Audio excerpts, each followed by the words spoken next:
साथियों, बिहार विधानसभा चुनाव के बाद बैरिस्टर असदुद्दीन ओवैसी साहब ने इमाम पार्टी के 2 विधायकों को बड़ी जिम्मेदारी बिहार के अंदर दे दी है।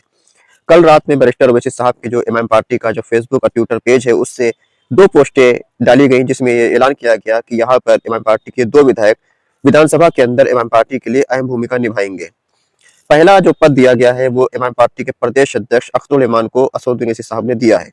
अख्तरुल इमान को असदुद्दीन ओवैसी साहब ने इमाम पार्टी का बिहार फ्लोर लीडर बनाया है और साथ ही साथ जो मुद्दे होंगे इमाम पार्टी के विधानसभा में बोलने के लिए, उस पर भी अख्तरुल इमान साहब ही बिहार की विधानसभा के अंदर बोलेंगे। फ्लोर लीडर का मतलब ये होता है कि विधायक दल का नेता, जो विधायक इमाम पार्टी का विधायक दल का नेता अख्तरुल इमान साहब को चुना गया है, और अख्तरुल इमान साहब ही बिहार विधानसभा के अंदर जनता के और सीमांचल के और इमाम पार्टी के मुद्दों को बिहार की विधानसभा के अंदर मजबूत आवाज के साथ रखते हुए नजर आएंगे।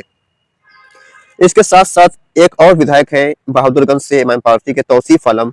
इनको भी बड़ी जिम्मेदारी बैरिस्टर असदुद्दीन ओवैसी साहब ने दी है। इनको इमाम पार्टी ने विप नेता घोषित किया है। विप नेता का मतलब होता है कि अनुशासनात्मक कमेटी का अध्यक्ष, यानी कि बिहार के अंदर इमाम पार्टी के जितने भी विधायक हैं, वो विधायकों का अनुशासन मेंटेन करना तौसीफ आलम की अब जिम्मेदारी है।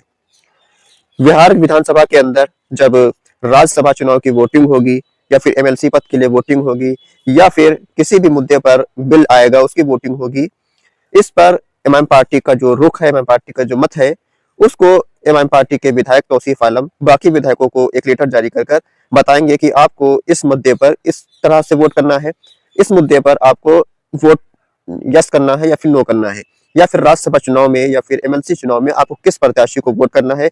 ये पार्टी का ऊपर से आदेश आया, इसको आपको पालन करना होगा। तो विप नेता का मतलब यही होता है, जो तौसीफ आलम को इमाम पार्टी ने बनाया है। तो अब यहाँ पर 2 मुख्य नेता हैं, दोनों ही विधायक 5-5 बार के विधायक हैं। तौसीफ आलम भी 5वीं बार विधायक चुने गए हैं, 1 बार निर्दलीय, 3 बार कांग्रेस से और 1 बार आपकी बार वो एमआईएम से चुने गए हैं। इसके अलावा अख्तरुल इमान साहब भी 5वीं बार विधायक बने हैं। इससे पहले 3 बार आरजेडी से और 2 बार दूसरी बार अब इमाम पार्टी से वो विधायक चुने गए हैं। तो दोनों सीनियर नेता हैं, सीनियर विधायक हैं, इनको बड़ी जिम्मेदारी इमाम पार्टी ने दी है। बाकी के इमाम के जो 3 विधायक हैं, उनको इनके अंडर में काम करना होगा, इनके साथ मिलकर काम करना होगा। अब बिहार विधानसभा की कार्रवाई शुरू हो गई है। आज अख्तरुल इमान साहब ने बिहार विधानसभा के अंदर वहां पर बुलडोजर एक्शन को लेकर भी कड़ी प्रतिक्रिया अपनी दी है। इसके साथ साथ सीमांचल के अंदर एमयू सेंटर का भी मुद्दा उठाया है, कटान का मुद्दा उठाया है, सीमांचल गरीबी का भी मुद्दा उठाया है।